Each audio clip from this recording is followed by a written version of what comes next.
कलियां सजे हैं था इंतजार। स्वागत करते हैं दिल से आपका, अभिनंदन करते हैं दिल से आपका। स्वागत करते हैं दिल से आपका, अभिनंदन करते हैं दिल से आपका।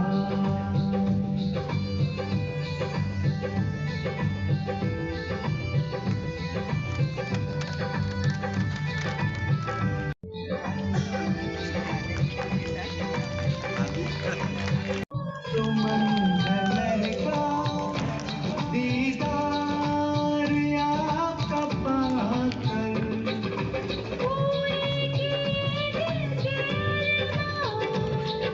स्वयं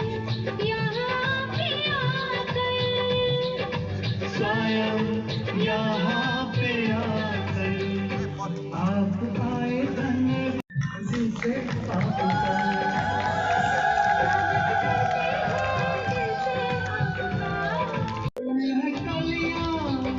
सजे है तो खिली है कलियां, सजे है तो हाँ इंतजार। स्वागत करते हैं दिल से आपका, अभिनंदन करते हैं दिल से आपका। स्वागत करते हैं दिल से आपका, अभिनंदन करते दिल से आपका।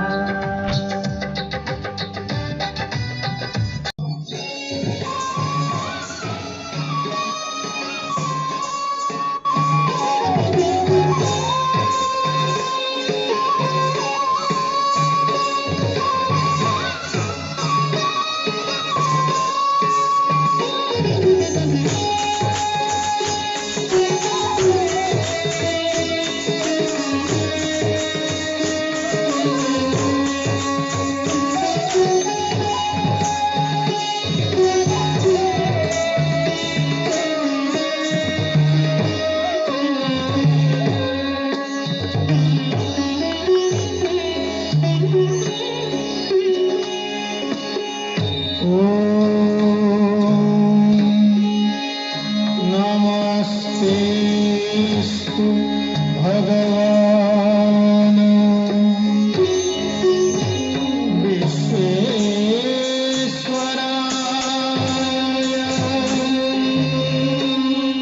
महादेवाय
भुजंग पिंगल मणि प्रभा कदम्ब कुंकुमद्रव प्रलिप्त दिग्बधूमुखे मदान्ध सिंदूर स्फुरत् प्रभुत्वरीयमे दुरे मनोविनोदमद्भुतं बिभर्तु भूतभर्तरि दिगुतक दिगुतक दिगुतक दिगुतक भलांगतक दिगुता दिगुतक दिगुतक दिगुतक दिगुतक भलांगतक दिगुता भलांगतक भलांगतक भलांगतेता तुमतेता तुमते दे दे दे दे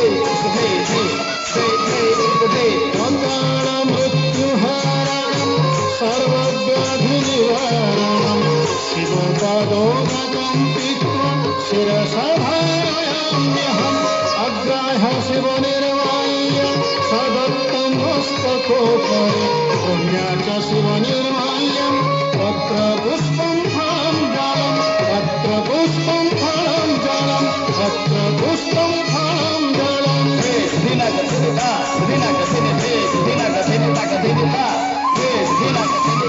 दिनगतिनिते दिनगतिनिता दिनगतिनिता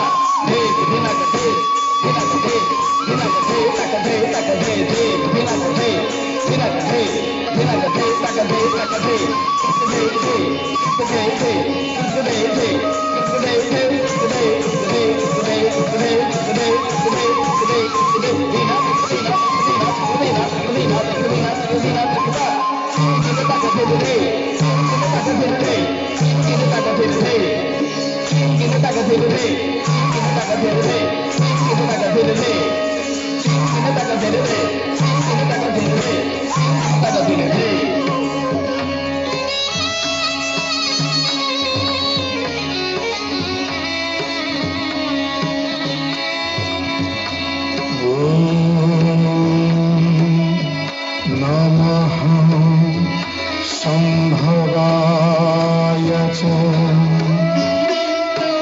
मयो भावाय च नमः शंकराय च मयस्कराय च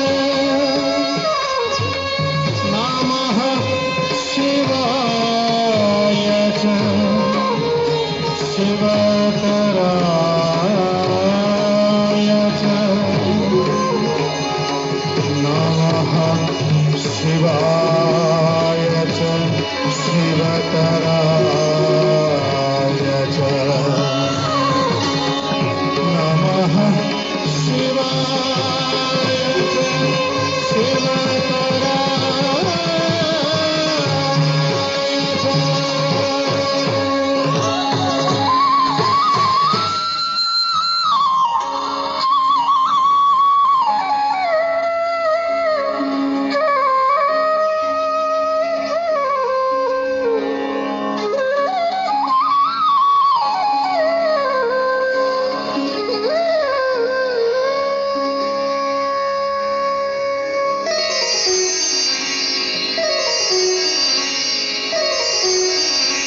समस्ते जोरदार ताली दियंतु एते सुंदर भावरे चमत्कार भावरे आमर सौम्या भौणी भल सुंदर नृत्य परिवेशन कले तांकर नृत्य कलारे आहुरी निपुण हुंतु से बापा मांकर ना उज्जवल करंतु जन करंतु आमर नृत्य रे तो आंबपुआ बहुत सुंदर एते सुंदर स्वागत पर्व समापन पर कार्यक्रम को आगे नेबा वर्तमान भारतीय संस्कृतिर परंपरा अनुसार आमर जगन्नाथ संस्कृतिर महान परंपरा अनुसार दीप प्रज्वलन करी आमे कार्यक्रम को शुभारंभ करिबा मो दीदी मानकु मंचासीन समस्त भौणी मानकु अनुरोध देबे आमर सुश्री भौणी आनंतु कैंडल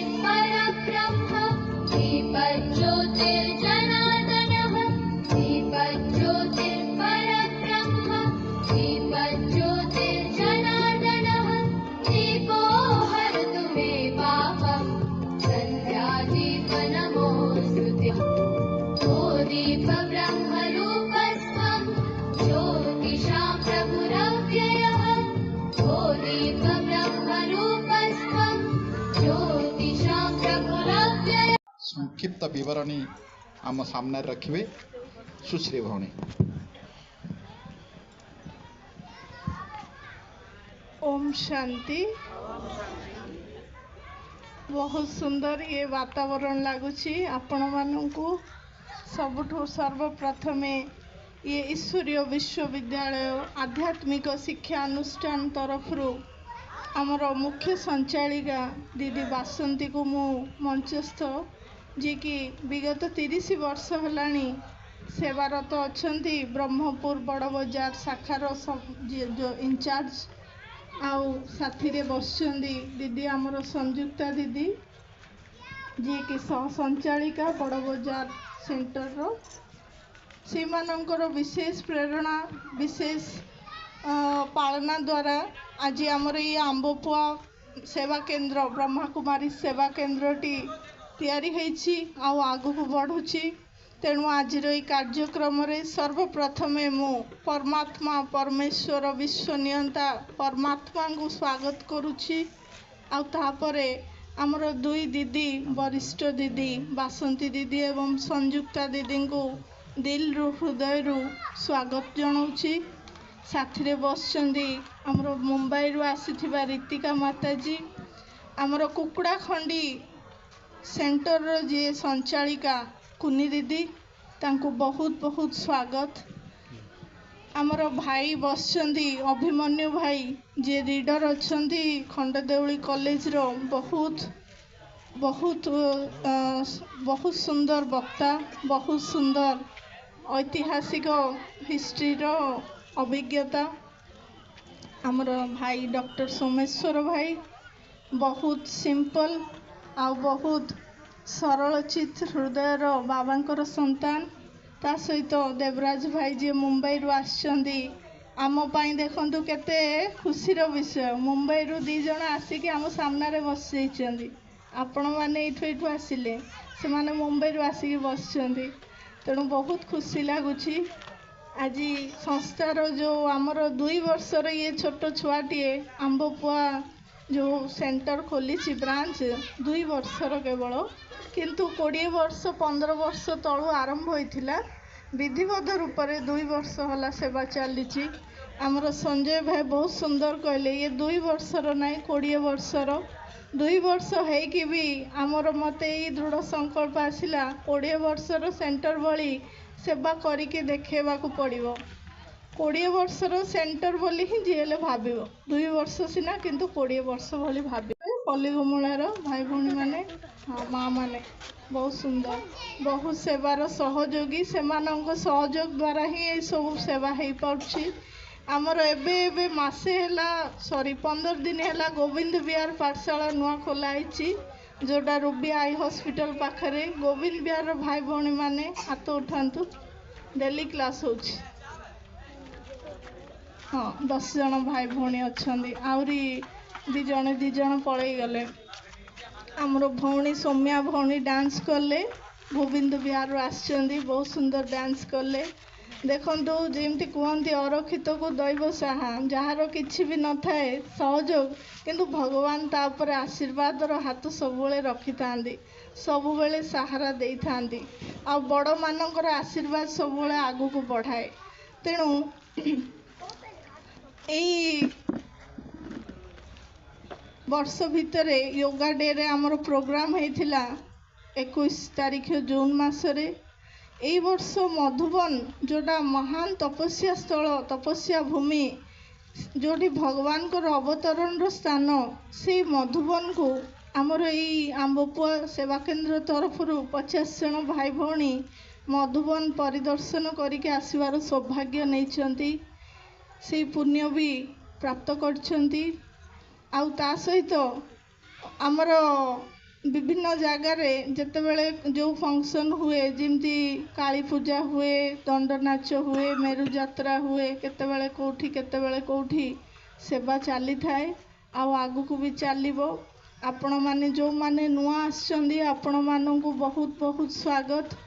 ए ईश्वरीय विश्वविद्यालय विषय रे जो माने जानी नथिबे संस्था विषय रे सम्यक परिचय देबाकु चाहिबी। ये गोटे आध्यात्मिक शिक्षा अनुष्ठान जोठी स्वयं ईश्वरंकर शिक्षा दिया जाए सेथिपाई ये संस्थार ना प्रजापिता ब्रह्मा कुमारी ईश्वरीय विश्वविद्यालय। ए विश्वविद्यालय रे मनुष्य जीवन निजर चरित्र निर्माण श्रेष्ठ जीवन बनैबार शिक्षा दिया जाए। एठी गोटे मुख्य लक्ष्य दिया जाए मनुष्य रु देवता समान निज जीवन को केमिति बनैबा आउ ता पई विशेषतः मेडिटेशन बा राजयोग शिक्षा दिया जाए जहाँ द्वारा मनर शांति आत्मार उन्नति आदि बहुत आमे फायदा नहीं पारिबा। आउ एई शिक्षानुष्ठान आबाल वृद्ध वनिता समस्तଙ୍କ ପାଇଁ उपयोग्य सेथिपाई एठी छोट पिला माने भी हमरो डेली क्लास करंती एजेड पर्सन भी समस्त क्लास करंती समस्त स्टूडेंट आउ जो माने हमरो एई पाखरे अछंती सुनुचंदी पाखरे रहउचंदी आपण मानकु निश्चित भाव रे स्वागत। एई जो विशेष अनुष्ठान रे आसिकी निजर शिक्षा अर्जन करि परिबे ए मेडिटेशन रो अनुभूति नहीं पारिबे। मेडिटेशन पाए कौनसी त्याग वैराग्य करिवार आवश्यकता नहीं घरे बसिकी भी 5 मिनट आपण अभ्यास करिवा द्वारा बहुत अद्भुत अनुभव करि परिबे। गोटे मिनट 2 मिनट पाई आमे एबे मेडिटेशन रो अनुभूति करिवा समस्ते टिके सीधा होइकी बस जांतु मेडिटेशन करिवा कौनसी आवाज नहीं ता पूर्वर मु जेमिति जेमिति कहिबी आपण मन रे सेई भलिया इमेजिनेशन करिवे सेई भलिया चित्र निज मन रे क्रिएट करिवे पार्टी द्वारा कौनसी रिपीटेशन करिवा आवश्यकता नहीं केवल सुनिवे एवं विजुअलाइज करिवे जेमती शरीर रो हमर शक्ति जोटा आत्मा जीवंत शक्ति जीवन जोटा कहूचे से एठी अछि जोठी आमे टीका तिलक लगौचे से आत्मा को आमे अनुभव करिवा आत्मार से शक्ति को अनुभव करिवा जेमती आकाश रे तारा कहले तारा चित्रटी आसुची सेमती शरीर रो मस्तिष्क भितरे बिंदुटीए शक्तिटीए कहला माने से आत्मस्मृति को अनुभव करिवे। चलंतु 2 मिनट पाई निजर आंतरिक यात्रा रे जीवा आमे समस्ते कार्यक्रम रो शुरुआत रे बहुत सुंदर अनुभूति नेबा।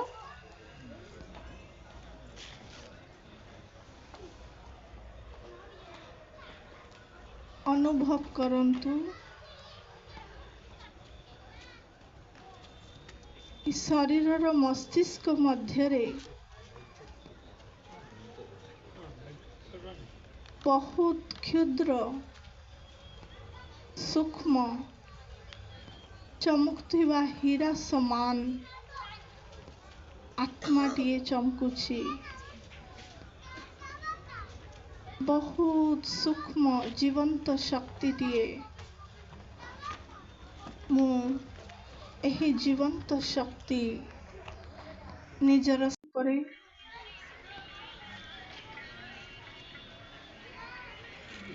मु आत्मा बहुत शांत पवित्र निर्मल आत्मा निज मन भीतर को देखंतु मन रे उठुथुवा विचार रो तरंग को अनुभव करंतु मन रे अनेक प्रकार रो दुख चिंतार जो तरंग अछि से सब धीरे धीरे शांत होछि धीरे धीरे मोर मन स्थिर होछि बिल्कुल विचार शून्य केवल सत विचार मो मन असीम शांतिर अनुभूति करुछि मो भितरे भय नाही मु बिल्कुल निश्चिंत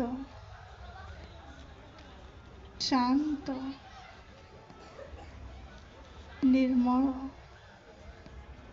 मो मनरे समस्तଙ୍କ प्रति केवल सम्मान रो भावना स्नेहर भावना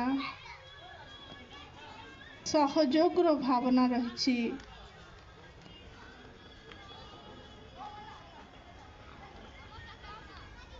मु बहुत भाग्यशाली आत्माटीए भगवान को आशीर्वाद हाथ मो अवसर रे किछि आशीर्वचन प्रदान करिवे एवं आगामी आमर वर्षटी पाई आमर किमिति पुरुषार्थ रे आमे आगु को बढ़िवा आमर पुरुषार्थ मार्ग किमिति सरल हेबो ता विषय रे किछि सम्यक आमको प्रेरणा देबे बड़ दीदी।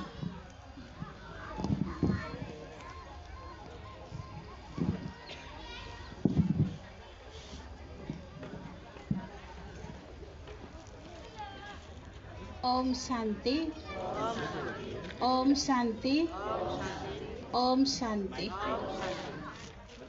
आज आम समस्ते खुशी रे गोटे हाथर ताली बजेवा बजेले गोटे हाथर ताली आर ऊपर गोटे कौन दो। हाँ बहुत सुंदर देखा होचे। तापरे पिता परमात्मा को समस्ते आह्वान करिवा कहवा मीठे बाबा कहले समस्ते प्यारे बाबा मेरा बाबा शुक्रिया बाबा आ जाओ आ जाओ आ जाओ। तो कहा को आह्वान कले बाबा को आह्वान कले परमात्मा को आह्वान कले। ताले आपण माने समस्ते केते महान आत्मा पूजनीय आत्मा और श्रेष्ठ आत्मा जहार भावना द्वारा जहार आह्वान द्वारा स्वयं परमपिता परमात्मा धरा पृष्ठ को आसी सारी आ परमात्मा आसी सबु संतान मान को जागृत संतान माने समस्ते जागृत हुआ समस्तंकर आत्मा रूपक दीपक जागृत हो ताले ए अज्ञानर अंधकार सहजरे दूर हो जिवो। आज ये वार्षिक उत्सव रे आमे सेथिपई समस्ते तो आह्वान कले परमात्मा को दीपक मध्य जालिले। दीपक जालिबार अर्थ होची प्रत्येक आत्मा होचंती दीपक सदृश। तेणु आमे आत्मा रूपक दीपक जदि जागृत हो गले उजागर हो गले ताले आम शरीर भितर थिबा विकार गुड़िक आम ठारू दूर हो परिवार रे विकार मध्य सी भी मध्य दूर हो देशर भी जहाँ भी मध्य काम क्रोध लोभ मोह अहंकार ये जो अज्ञानर अंधकार तो सी भी मध्य दूर हो।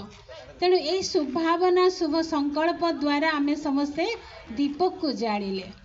आज एपरिका महान दिन तो ये दिन रे 85 अतिथि माने समस्ते पहुँची जाइछन्ति तांकु भी मध्य आमे दिल से बहुत बहुत हार्दिक अभिनंदन अभिनंदन अभिनंदन जनाऊे। आपण मानक समस्त को मध्य आज ये वार्षिक उत्सव रे बहुत बहुत दिल से अभिनंदन अभिनंदन अभिनंदन। तो आमे समस्ते प्रजापिता ब्रह्मा कुमारी ईश्वरीय विश्वविद्यालय को समस्ते जानीचे जेते भी आमर भाई भौणी माने समस्ते अच्छी आमे भल भाव जानिले जे एठी कौन शिक्षा दिया जाए। प्रत्येक जगह को जीवे दीक्षा कहुव किंतु शिक्षा कहुनी किंतु आमे प्रजापिता ब्रह्मा कुमारी ईश्वरीय विश्वविद्यालय को जेते बेले आसुचे एठी पहुँचुचे आश्चर्य लगुची एठी कौन शिक्षा दिया जाउची समस्त मुखर आसुची एठी शिक्षा दिया जाए। ताले शिक्षार अर्थ कौन वास्तव में आमे तो जो पढ़ा पढ़ी करुथिले ताको शिक्षा भावुथिले किंतु एठी आध्यात्मिक शिक्षा यार अर्थ होची आत्मजागृति। आत्मजागृति द्वारा ही तो सारा विश्वर अंधकार को दूर करि परिबा। ताहले ए शिक्षा द्वारा आमे आलोकित हेबा निजे एवं सारा विश्व को मध्य आलोकित करिबा। तेणु ये होची प्रकृत शिक्षा।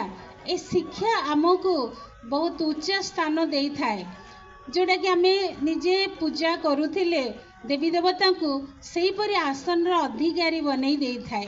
परमात्मा जो शिक्षा दे थांती तो आ द्वारा ही मनुष्य देवता तुल्य बनी थाए। तो जमती कहा जाउचे नर ऐसा करनी करे जो नारायण बन जाए, नारी ऐसा करनी करे जो लक्ष्मी बनी जाए। ये पद को प्राप्ति करिबा पई परमात्मा आसी ये ईश्वरीय शिक्षा दे थाते जो आधार रे एपरी पद को प्राप्त करा जाय थाए। ता संगे संगे परमात्मा पिता शिक्षा दौचंती ज्ञानर शिक्षा, जोगर शिक्षा, धारणार भी मध्य आ सेवा भी मध्य। ये चारिटा सब्जेक्ट ब्रह्मा कुमारी ईश्वरीय विश्वविद्यालय रे पढ़ा जाए। ज्ञानर अर्थ होची आमे जहाँ किछि करूचे ता विषय रे भल भाव रे जानिबा, मानिबा, कर्तव्य रे आनिबा, तार अनुभूति को प्राप्ति करि परिबा, ताकू विशेष ज्ञान कुहा जाए। आज हुए तो आमे सारा संसार रे भगवान भगवान भगवान कहूचे, मंदिर जाऊचे, मठ रे जाऊचे, पूजा पाठ होम यज्ञ तीर्थ व्रत दान पुण्य बहुत करूचे। लास्ट रे कहूचे भगवान आहरी दूर रे अछंती। ताले भगवान कर परिचय आमे ठीक भाव रे जानिने। जेतेले भगवान कर परिचय को ठीक भाव रे जानी जिबा तांको आमे मित बनै परिबा, अर्थात निजर संबंध को आनी परिबा। से आमर बंधु सखा स्वामी सबु किछि संबंध को आमे जोड़ी परिबा, सुख को अनुभूति करि परिबा। ज्ञानर अर्थ होची भगवान को साथी रे आमे संबंध को बुद्धिर संबंध को जोड़िबा, जहा द्वारा बहुत किछि अनुभूति को प्राप्ति करि परिबा। आमर जीवन बहुत श्रेष्ठ बनी जीवो। जोग अर्थात परमात्मा को सहित आमे कनेक्शन रखिबा, जो प्रकार कनेक्शन रखिबा सही प्रकार आमर अनुभूति को मध्य प्राप्ति हो पारिबो। जो अनुभूति आधार रे निजर परिवर्तन, परिवार रो परिवर्तन, देशर परिवर्तन, विश्वर परिवर्तन। सेथिपई प्रत्येक जगह रे जोगर शिक्षा नेबा पई अनेक दूर दूर जगह को मध्य जाई थांते, किंतु ये होचे सहज राजयोग।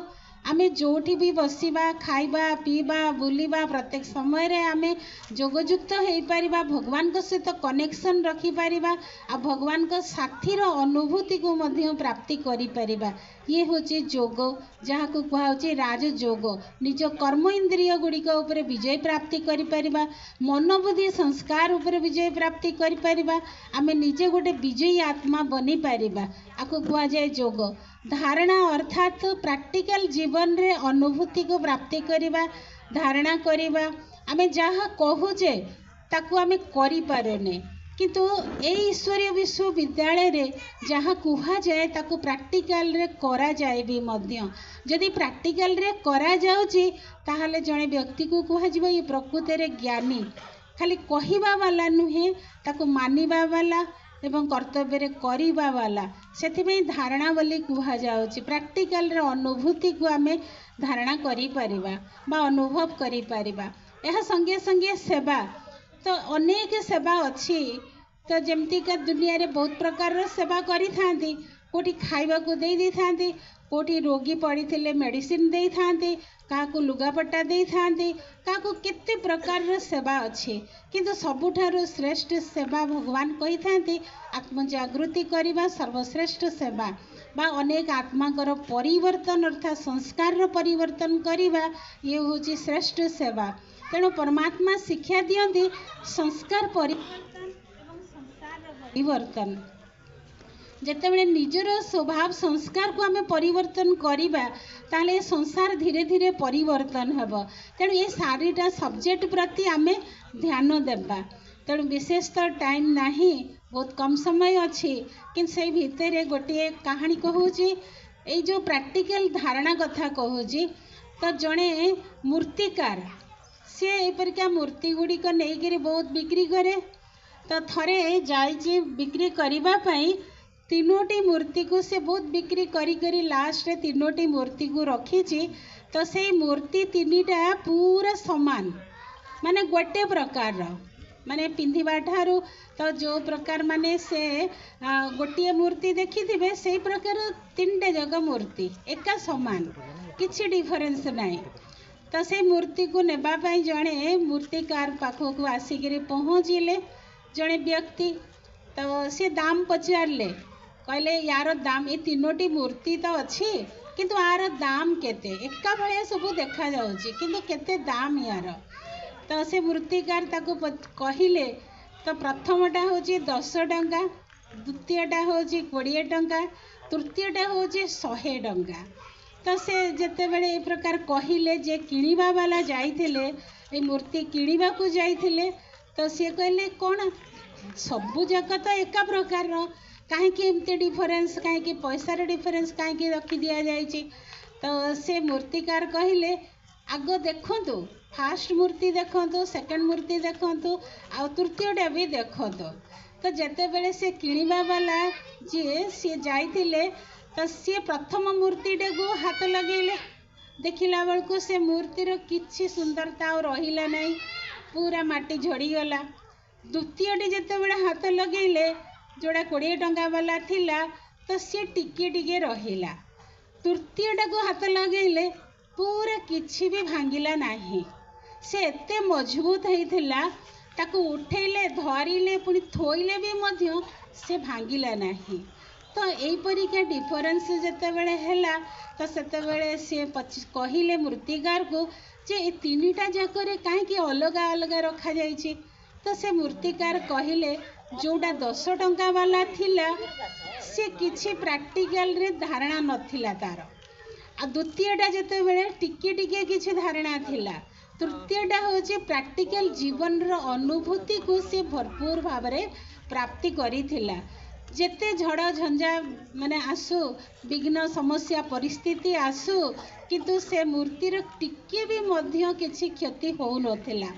ताले वास्तव कथा एहीपरि मूर्ति बनिबा को हेले एहीपरि देवता तुल्य बनिबा को हेले आम समस्त को धारणा करने को पड़ो, प्रैक्टिकल जीवन को तैयारी करने को पड़ो। तेणु भगवान आसुँच तो प्रकृत जीवन को तैयारी करने चरित्रवान बनवाई आ श्रेष्ठ कर्तव्यर शिक्षा देवाई एवं यही शिक्षा आधार रे आमर जीवन को श्रेष्ठ बनवाई देवता तुल्य बनवाई। तेणु आमर व्यवहारिक ज्ञान मध्य श्रेष्ठ रहा दरकार, आमर चालीचलन व्यवहार मध्य से परिका श्रेष्ठ रहा दरकार, ताहले सुंदर मूर्ति जे कि पूजनीय हो पारिबो। तेणु भगवान आसचंती सेहीपरि देवता बनवाई। तेणु आमे मेहनत करिबा एई 4टी सब्जेक्ट उपरे निजर जीवन को तैयारी करिबा, ताहले आमे पूजनीय हो पारिबा, भगवानकर पसंद योग्य हो पारिबा एवं अनेक आत्माकर पसंद योग्य हो पारिबा।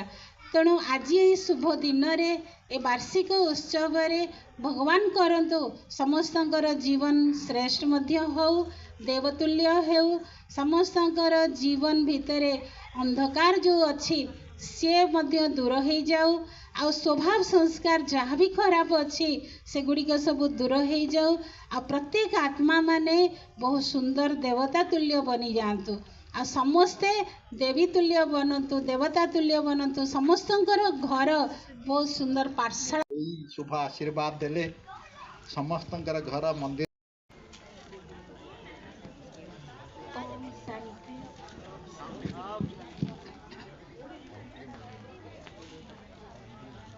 ओम शांति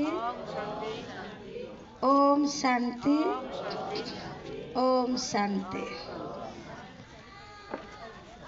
आज ईश्वर नक्षत्र उत्सव रे शिव बाबा मंचासीन भौणी माने आमर अतिथि महोदय तत्सहित आपण मानक समस्त को बहुत बहुत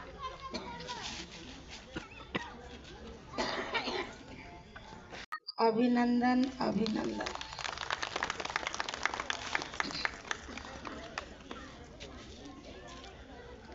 देखंतु सेवार आरंभ काली भलिया लगुची, चाहू चाहू 3 वर्ष कंप्लीट होगा, 4th वर्ष आरंभ होगा भौणी रखिकी सेवा करिवारे। भले बहुत पुराना पाठशाला बहुत भाई भौणी थिले, समय अनुसार पाठशाला कमजोरी बनी जाइथिला, तथापि आज एते सुंदर आमर जो 3टा जगार सेवा होती आमर बड़ कुशस्थली ପଲ୍ଲୀଗୁମୁଳା ଏବେ ଯେଉଁ ନୂଆରେ ଆରମ୍ଭ ହେଇଛି ଗୋବିନ୍ଦ ବିହାର ବହୁତ ସୁନ୍ଦର ସେବା ହେଇଛି। ବହୁତ ସୁନ୍ଦର ମା' ମାନେ ସମସ୍ତେ ଆସିଛନ୍ତି। ବହୁତ ଭଲ ଲାଗିଲା। ଯାହା ହଉ ଏମିତି ସମସ୍ତେ ଜ୍ଞାନରେ ଯୋଗରେ ଭରପୁର ବନନ୍ତୁ। ଜ୍ଞାନ ଆଉ ଯୋଗ ଏଇ ଦୁଇଟା ଜିନିଷ ମନୁଷ୍ୟକୁ ଗୁଣବାନ ବନେଇ ଦିଏ, ଦିବ୍ୟତାରେ ଭରପୁର କରିଦିଏ, ଜୀବନ ବଞ୍ଚିବାର କଳା ଶିଖେଇ ଦିଏ। ଜୀବନକୁ ଶ୍ରେଷ୍ଠ ମାର୍ଗରେ ନେବା ପାଇଁ ସେ ଆମର ସାହାରା ବନିଯାଏ। ତେଣୁ ଜ୍ଞାନ ଆଉ ଯୋଗ ଏଇ ଦୁଇଟା ଯାକ ଜିନିଷ ଜୀବନକୁ ସୁନ୍ଦର ଭାବରେ ଗଢ଼ି ତୋଳିବା ପାଇଁ ପ୍ରତ୍ୟେକ ପରିସ୍ଥିତିରେ ପ୍ରତ୍ୟେକ କ୍ଷେତ୍ରରେ ଖୁସି ଏବଂ ଜୀବନକୁ ପ୍ରଫୁଲ୍ଲିତ କରି ରଖିବାରେ ସେ ସହଯୋଗ ଦିଏ। ଆଜି ଦେଖନ୍ତୁ ଦୁନିଆର ଅନେକ ଆତ୍ମା ଅଛନ୍ତି, ଛୋଟ ମୋଟ କିଛି ହେଲା ବୁଦ୍ଧି ବିପରୀତ ଆଡ଼କୁ ଚାଲି ଯାଉଛି, ଦୁଃଖୀ ବନି ଯାଉଛନ୍ତି, ଅଶାନ୍ତ ହେଇଯାଉଛନ୍ତି। କିନ୍ତୁ ଜ୍ଞାନ ସମସ୍ତଙ୍କୁ ଏତେ ସୁନ୍ଦର ପ୍ରେରଣା ଦେଉଛି ଯଦ୍ୱାରା ପ୍ରତ୍ୟେକ ସମୟରେ ପ୍ରତ୍ୟେକ ପରିବେଶରେ ପ୍ରତ୍ୟେକ ପରିସ୍ଥିତିରେ ଜୀବନ ବଞ୍ଚିବାର କଳା ଶିଖେଇ ଦେଉଛି। ସେଥିପାଇଁ କୁହନ୍ତି व्यवहार अगर अच्छा है तो मन ही मंदिर है। व्यवहार अगर अच्छा है तो मन ही मंदिर है। आहार अगर अच्छा है तो तन ही मंदिर है। विचार अगर अच्छा है तो मस्तिष्क ही मंदिर है। अगर तीनों ही अच्छा है तो यह जीवन ही मंदिर है। तेणु এই জীবনକୁ ମନ୍ଦିର ସମାନ ବନେଇବା ପାଇଁ ସ୍ୱୟଂ ପରମାତ୍ମା ଆସି ଆମ ସମସ୍ତଙ୍କୁ ଦିବ୍ୟ ଜ୍ଞାନ ଦେଉଛନ୍ତି, ଯେଉଁ ଜ୍ଞାନ ଆଧାରରେ ପୁଣ୍ୟର ପୁଞ୍ଜିକୁ ଜମା କରିପାରିବା।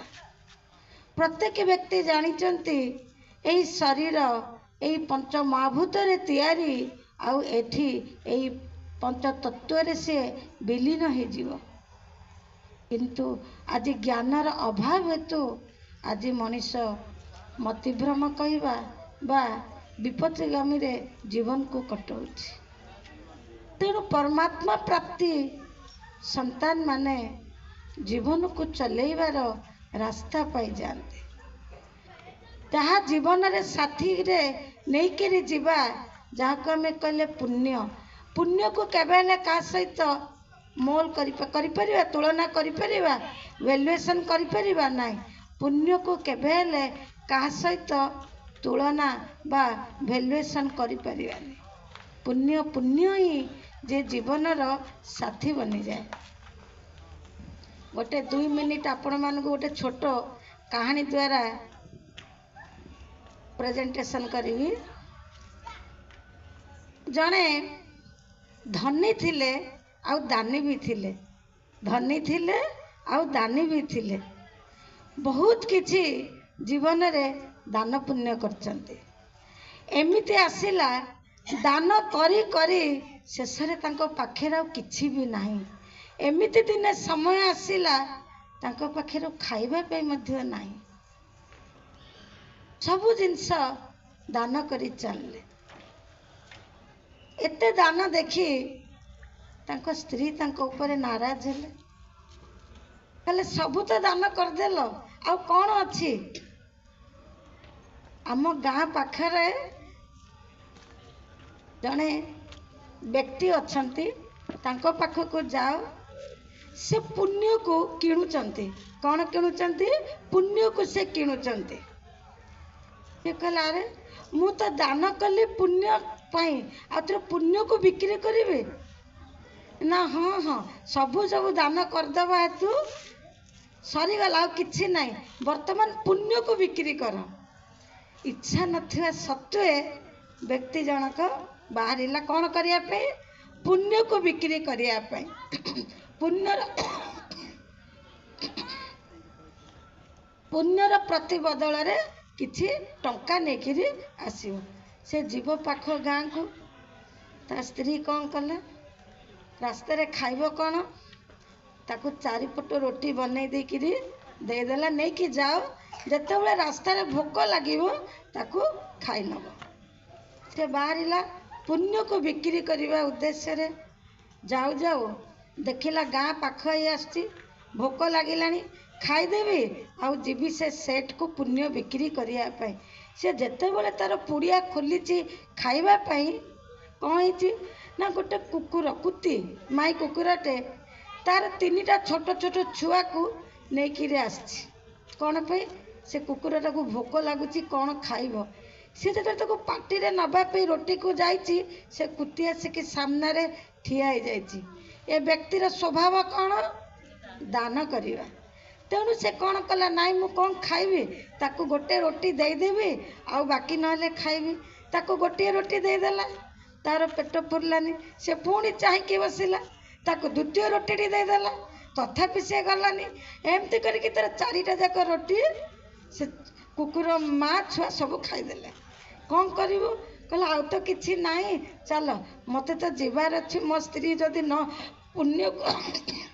ପୁଣ୍ୟକୁ ଯଦି ବିକ୍ରି ନ କରିବେ, ଘରକୁ ଆସିଲେ ମୋତେ ପାହାର ପଡ଼ିବ। ଯାହା ପାଣି ନେଇଥିଲା ପିଇଦେଲା, ପିଇ ଦେଇକିରି ଗଲା। ଗଲାବେଳକୁ ସେ ସେଠ୍ ପଚାରିଲେ କୁଆଡ଼େ ଆସିଛନ୍ତି? ନା ମୁଁ ଶୁଣିଲି ନା ପୁଣ୍ୟ ବିକ୍ରି କରିଥିଲେ ଆପଣ ନେଉଛନ୍ତି। ସେ କହିଲା ଠିକ୍ ଅଛି, ମୋର ଏବେ ଭୋଜନର ସମୟ ହେଇଗଲା, ମୁଁ ଯାଉଛି, ଆସିଲା ପରେ କିଣିକିରି ନେବି। ସେ ଗଲା ଘରକୁ ଯାଇକି ତା ସ୍ତ୍ରୀ କିଏ କହୁଛି, ଆଜି ମୋ ପାଖକୁ ଗୋଟେ ଗରାଖ ଆସିଛି। କ'ଣ ପାଇଁ? ନା ସେ ଆସିଛି ପୁଣ୍ୟକୁ ବିକ୍ରି କରିବା ପାଇଁ। ସେ ବହୁତ ପତିବ୍ରତା ନାରୀ। ସିଏ କିଛି ସମୟ ଆଖି ବନ୍ଦ କରି ଭାବିଲା, କହିଲା ଠିକ୍ ଅଛି, ଆଜି ସେ ସବୁଠୁ ବେଶୀ ପୁଣ୍ୟ ଜମା କରିଛି। ନା ଗୋଟେ ମାଇ କୁକୁରକୁ ଖାଦ୍ୟ ମିଳୁନଥିଲା, ସିଏ ଆଜି ନ ଖାଇ ତାକୁ ସେ ଦାନ କରିଛି। ତାକୁ କହିବା ଆଜି ତୁ ଯାହା ପୁଣ୍ୟ କରିଛୁ ସେ ପୁଣ୍ୟକୁ ମୋତେ ବିକ୍ରି କରିଦେ। ସେ ଖାଇକିରି ଆସିଲା। ଏ ଲୋକ ପୁଣି ଗଲା, ଆଉ ହବନି ଏହା ଭାବି ସେ ସାଠୁ ସେଇ ସେଟ୍ରୁ ଛୁଟି ନେଇକିରି ଘରକୁ ଗଲା। ଘରକୁ ଗଲାବେଳେ ସେ ଭାବୁଛି, ମୁଁ ଯାଇକି ମୋ ସ୍ତ୍ରୀକୁ କହିବି କ'ଣ? ମୁଁ ତ କିଛି ନେଇନି, ଗଲେ ପୁଣି ମୋତେ ଗାଳି ଦେବ। ଖାଇବା ପାଇଁ ନାହିଁ, ରୋଷେଇ କରିବା ପାଇଁ ନାହିଁ। ସେ ରାସ୍ତାରୁ କ'ଣ କଲା, ଏଇ ଯେଉଁ ରାସ୍ତା କଡ଼ରେ ପଡ଼ିଛି ମେଞ୍ଚେ ଖଣ୍ଡେ ନେଇଗଲା, ଗୋଟେ ବ୍ୟାଗରେ ଭରିଦେଲା, ତାକୁ ନେଇକି ଘରକୁ ଗଲା। ବ୍ୟାଗ ଦେଖିକି ସ୍ତ୍ରୀ ଭାରି ଖୁସି। ତମେ ପୁଣ୍ୟ ବିକ୍ରି କରିକିରି ଆଣିଛ? ନା ହଁ ମୁଁ ଆଣିଛି ସବୁ। ନା ଦେଖ, ଏବେ ଦେଖିବାନି, ଏବେ ଖାନା ଖାଇଦେବା, ରାତିରେ ଶୋଇଲା ପୂର୍ବରୁ ତାକୁ ଖୋଲିକିରି ଦେଖିବା। ଏହା କହିବି ଖାଇକିରି ସେ ବିଚରା ଗଲା। କିଛି ତ ନାହିଁ ଘରେ, କ'ଣ ଖାଇବି, କ'ଣ କରିବି? ଗାଁରେ ତାଠୁ ଉଦ୍ଧାର ନେଇକିରି କିଛି ଆସିବି, ନେଇକି ଆସିଲା ପରେ ଯାହା କଥା ହେବା। କିନ୍ତୁ ସ୍ତ୍ରୀର ମନ କୋଉଠି? କ'ଣ ଆଣିଛି ଦେଖିବି। ସେ ଯେତେବେଳେ ତା ବ୍ୟାଗଟାକୁ ଖୋଲି ଦେଇଛି, ଏକଦମ ତା ଭିତରେ ହୀରା ମୋତି ମାଣିକ ସବୁ ଭରପୁର ହେଇକି ରହିଛି। ସେ ଆଶ୍ଚର୍ଯ୍ୟ ହେଇଗଲା, ତାହେଲେ ମୋ ସ୍ୱାମୀ ପୁଣ୍ୟକୁ ବିକ୍ରି କରିକିରି ଏତେ ଜିନିଷ ଆଣିଛି। ସେ ଯେତେବେଳେ ଫେରିକିରି ଆସିଲା, ସେ କହିଲା ବଢ଼ିଆ ତ, କେତେ ହୀରା ମୋତି ମାଣିକ ଆଣିଛନ୍ତି। ସେ ଭାବିଲା ଇଏ କ'ଣ ମୋତେ କମେଣ୍ଟ କରୁଛି, ମୁଁ କିଛି ଆଣିନି, ଗୋଡ଼ି ପଥର ଆଣିଛି ବୋଲି। ଆମର ସବୁ କାର୍ଯ୍ୟକ୍ରମକୁ କ୍ୟାନସେଲ୍ କରିଦେବା, କେବଳ ଦିଦିଙ୍କୁ ହିଁ ଶୁଣିବା। ଦିଦିଙ୍କର କ'ଣ ସାର୍ କହିବି, ସେ ପ୍ରତ୍ୟେକ ଧାଡ଼ି ହିଁ ଗୋଟେ ଗୋଟେ ଅମୂଲ୍ୟ ରତ୍ନ ଭଳି ଆମକୁ ସାଇତି ରଖିବା ଭଳି ଶବ୍ଦଟିଏ ଥିଲା। ଏତେ ସୁନ୍ଦର କାହାଣୀ, ପ୍ରେରଣାଦାୟୀ କାହାଣୀ ଆମକୁ ଶୁଣେଇଲେ। ଭଲ କଥା, ହିତପଦ କଥା, ଆମର ଜୀବନକୁ କଲ୍ୟାଣ କରିବା ଭଳିଆ କଥା କିଛି ଆମେ ଶୁଣିବା ଅଭିମନ୍ୟୁ ଭାଇଙ୍କ ଠାରୁ। ଆମେ ଶୁଣିଥିଲୁ ମଧ୍ୟ ଅଭିମନ୍ୟୁ ଭାଇଙ୍କ ଠାରୁ ଆଗରୁ, ଏବେ ମଧ୍ୟ ବି ସୁନ୍ଦର ସୁନ୍ଦର କଥା କହି ଆମ ସମସ୍ତଙ୍କୁ କିଛି ପ୍ରେରଣା ଦେବେ ଅଭିମନ୍ୟୁ ଭାଇ।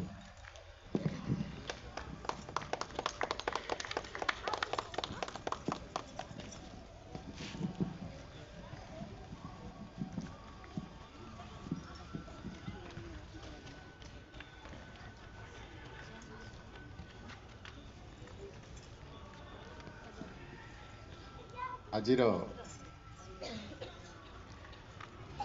ବ୍ରହ୍ମାକୁମାରୀ ପରିବାର ଆମ୍ବପୁଆ ଶାଖାର ବାର୍ଷିକ ଉତ୍ସବରେ ମଞ୍ଚ ଉପରେ ବସିଥିବା ବ୍ରହ୍ମାକୁମାରୀ ଭଉଣୀ ଓ ଭାଇମାନେ, ମୋ ଆଗରେ ପାଖ ଗାଁ ଏ ସହରରୁ ଆସିଥିବା ଭଉଣୀ ଓ ଭାଇମାନେ, ପ୍ରଥମେ ମୁଁ ସମସ୍ତଙ୍କୁ ଶୁଭେଚ୍ଛା ଜଣାଉଛି, ସମସ୍ତଙ୍କୁ ନମସ୍କାର ହେଉଛି।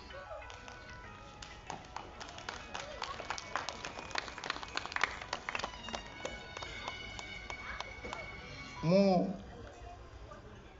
ପ୍ରଥମେ ଯେତେବେଳେ ଯୋଗ ବିଷୟରେ ଟିକେ ଟିକେ ଧାରଣା ଥିଲା ମୋର, ପତଞ୍ଜଳିଙ୍କର ଅଷ୍ଟାଙ୍ଗ ଯୋଗ କଥା, ଯମ, ନିୟମ, ଆସନ, ପ୍ରାଣାୟାମ, ଧ୍ୟାନ, ଧାରଣା, ପ୍ରତ୍ୟାହାର, ସମାଧି, ମୁଁ ତା ଭିତରେ ଆସନ, ପ୍ରାଣାୟାମ ଆଉ ଯମ, ନିୟମ ଏମିତି କେତେଟା କଥା ଜାଣିଥିଲି, କିନ୍ତୁ ତା ଭିତରେ ଗୋଟେ ଧ୍ୟାନ ଜିନିଷ ଥିଲା, ସେଇଟା କ'ଣ ମୋତେ ବୁଝିବା ପାଇଁ ଭାରି କଷ୍ଟ ହେଉଥିଲା।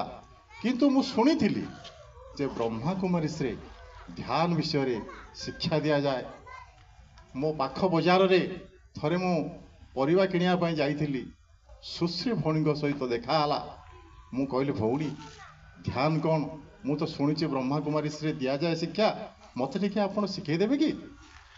ଅତି ଆନନ୍ଦ ମନରେ ସିଏ ମୋତେ ତାଙ୍କର ସେଣ୍ଟରକୁ ଆମନ୍ତ୍ରଣ କଲେ ଏବଂ ମୋତେ 7 ଦିନିଆ କୋର୍ସ ସିଏ କହିଲେ, ସେ ଭିତରେ ଧ୍ୟାନ କ'ଣ ସିଏ ଶିଖେଇଦେଲେ। ଅତି ସୁନ୍ଦର ଭାବେ ମୁଁ ବୁଝିଲି ଯେ ପ୍ରକୃତରେ ଧ୍ୟାନ ଏମିତି ହୁଏ। ହେଲେ ଭାଇ ଓ ଭଉଣୀମାନେ,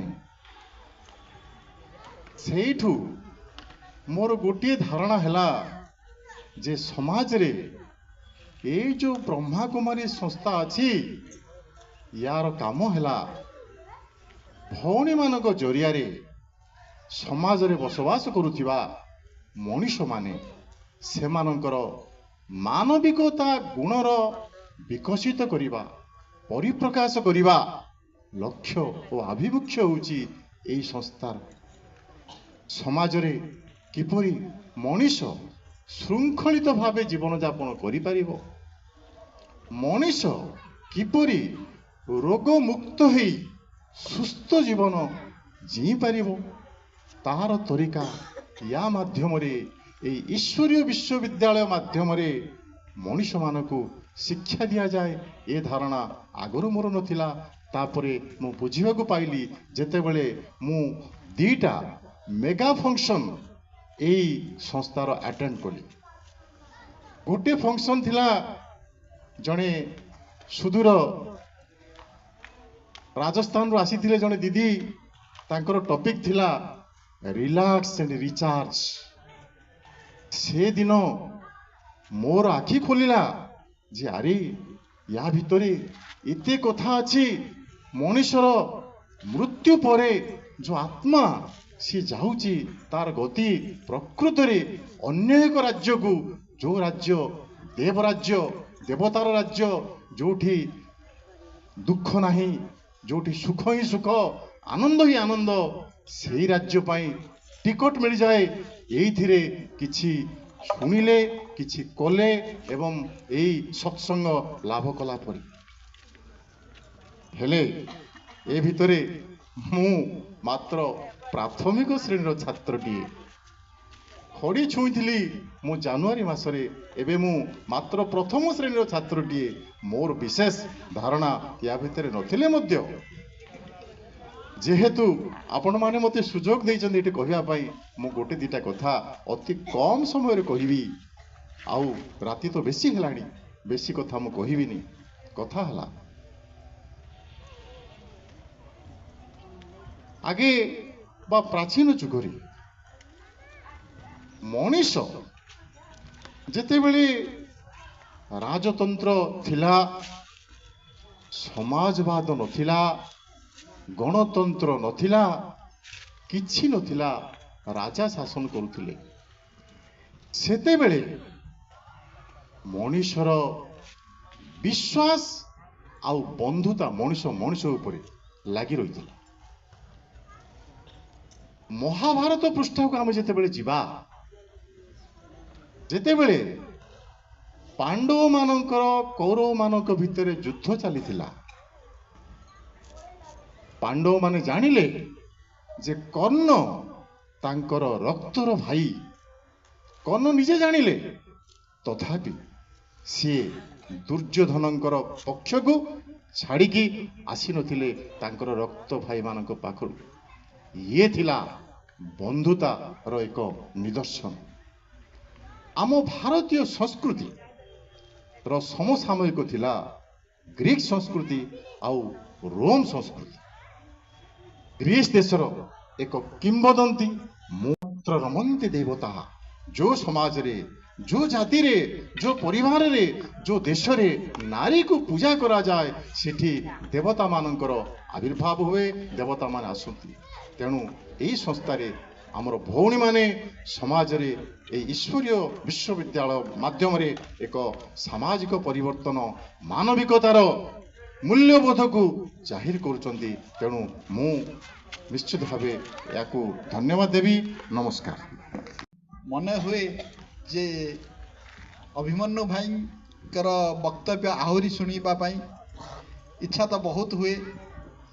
ବହୁତ ସୁନ୍ଦର କଥା କହିଲେ। ମାନବୀୟ ମୂଲ୍ୟବୋଧର ବିକାଶ ନିମନ୍ତେ ସୁନ୍ଦର ଦୁଇଟି କାହାଣୀ। ବନ୍ଧୁତ୍ୱ କିଭଳି ହେବା ଦରକାର, ମାନବୀୟ ମୂଲ୍ୟବୋଧ କ'ଣ, କିଭଳି ଅନ୍ୟର ହୃଦୟକୁ ଜିତି ପାରିବା, ଏହି ସୁନ୍ଦର କାହାଣୀ ମାଧ୍ୟମରେ, ନିଜର ଅଜସ୍ୱୀ ଭାଷଣ ମାଧ୍ୟମରେ, ଅଜସ୍ୱୀ ବକ୍ତବ୍ୟ ମାଧ୍ୟମରେ ଆମ ସମସ୍ତଙ୍କୁ ବହୁତ ସୁନ୍ଦର ପ୍ରେରଣା ଦେଲେ। ସେଥିପାଇଁ ଅଭିମନ୍ୟୁ ଭାଇଙ୍କୁ ବହୁତ ବହୁତ ଧନ୍ୟବାଦ, ଧନ୍ୟବାଦ, ଧନ୍ୟବାଦ।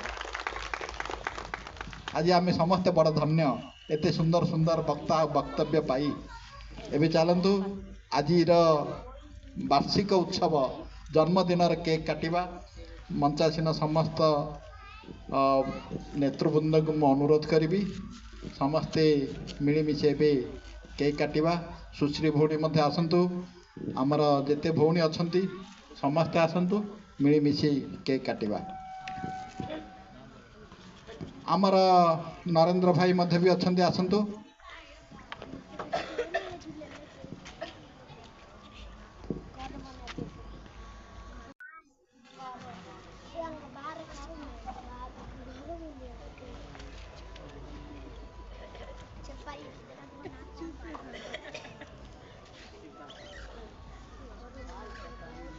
ବାଣୀ ଭଉଣୀ ମଧ୍ୟ ଆସନ୍ତୁ। ରାଜଲକ୍ଷ୍ମୀ ଭଉଣୀ ମଧ୍ୟ ଆସନ୍ତୁ।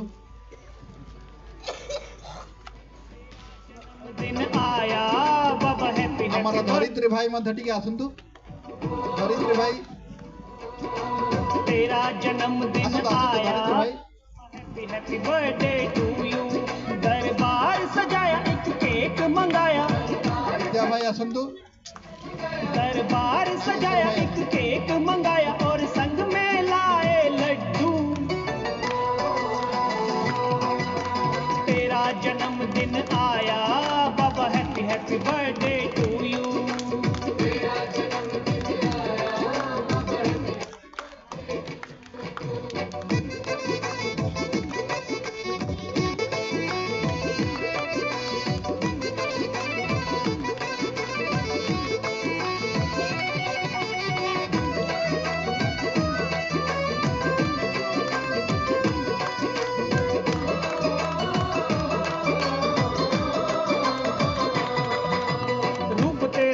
बलिहारी जाऊं मैं,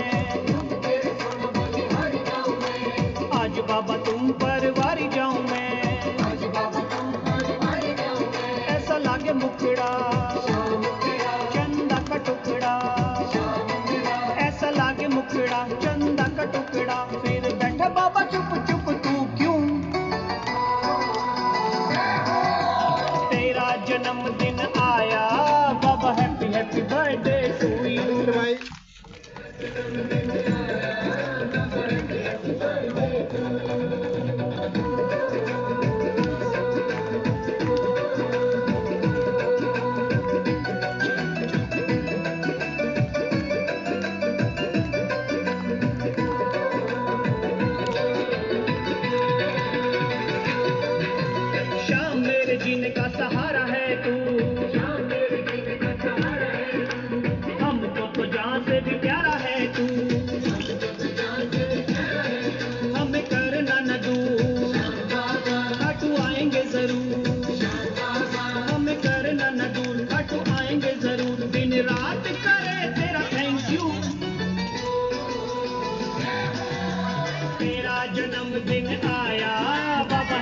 हैप्पी बर्थडे टू यू।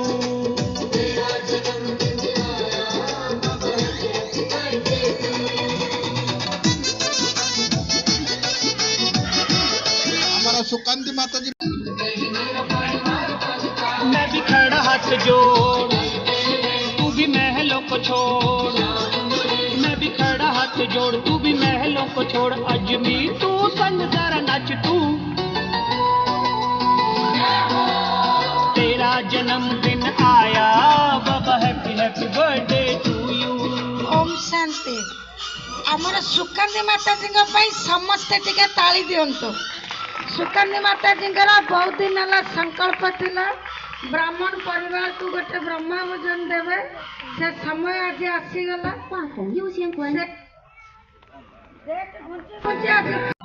ब्राह्मण परिवार को ब्रह्मा भोजन खुआई एमती माताजी सदा फलीभूत हूँ सब ब्राह्मण परिवार को ब्रह्मा भोजन खुआ।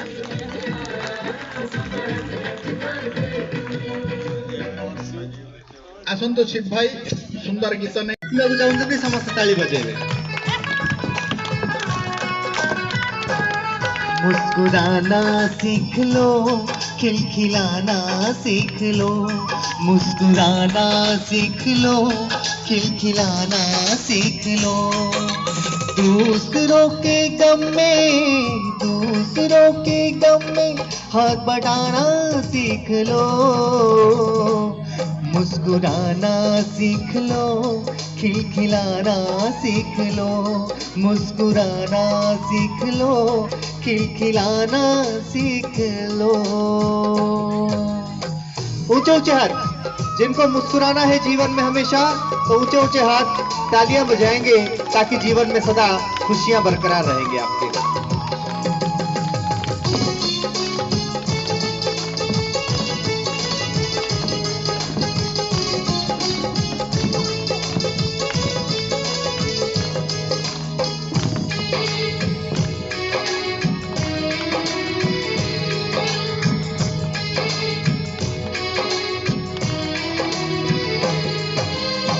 राहों में कांटे कभी बोना नहीं हो।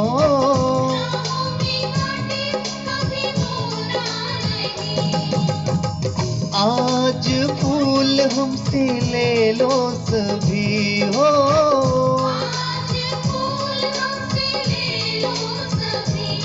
फूल उगाना सीख लो, खिलखिलाना सीख लो। फूल उगाना सीख लो, खिलखिलाना सीख लो। दूसरों के गम में हाथ बटाना सीख लो।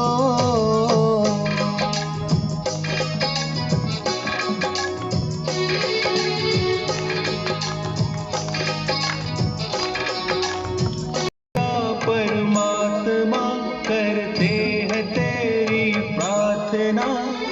ज्ञान का सूरज है तू, सारे जगत की हमारा आजिर ये सुंदर सभारे आज बहुत सुंदर भावरे